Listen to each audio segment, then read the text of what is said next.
And to see this at perhaps its most pointless, just look at Kansas and Missouri. They've offered competing tax breaks to businesses for years, which has made things particularly interesting in one metro area. So I'm in Kansas City, Missouri. That's it behind me. There is Kansas City, Kansas. Two states, one metro area, but both states offer subsidies for job creation. Create a job, you get a tax break. So what do businesses do? A Missouri business will move some employees over to Kansas City, Kansas, and claim a tax break, move them back, claim another tax break.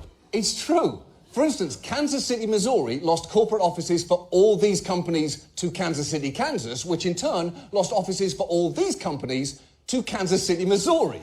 And that isn't creating jobs any more than moving your couch from the bedroom to the living room is creating fucking furniture. And this war has come at a real cost. A local foundation has studied 2 state-level incentives programs and estimates that since 2009, around 6,600 jobs have moved from Missouri to Kansas, while around 5,500 jobs have moved from Kansas to Missouri, meaning there's been a net gain of around 1,100 jobs on the Kansas side of the line at a combined cost to the 2 states of $331 million in lost tax revenue. And think about that for a second. You could create a program where the first 1,100 people to move to Kansas City from Missouri would each get a Ferrari, which they could then drive around a giant pile of $30 million that the state had set on fire, and you'd actually be fiscally responsible because you would have saved the area $20 million.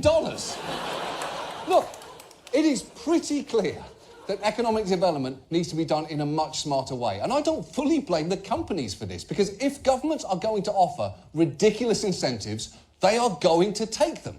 So governments need to hold themselves and companies more accountable. And if companies aren't producing what they promised, we need a system to claw our money back. But to find that out, we're going to need much more oversight over these programs and what we're getting in return. Although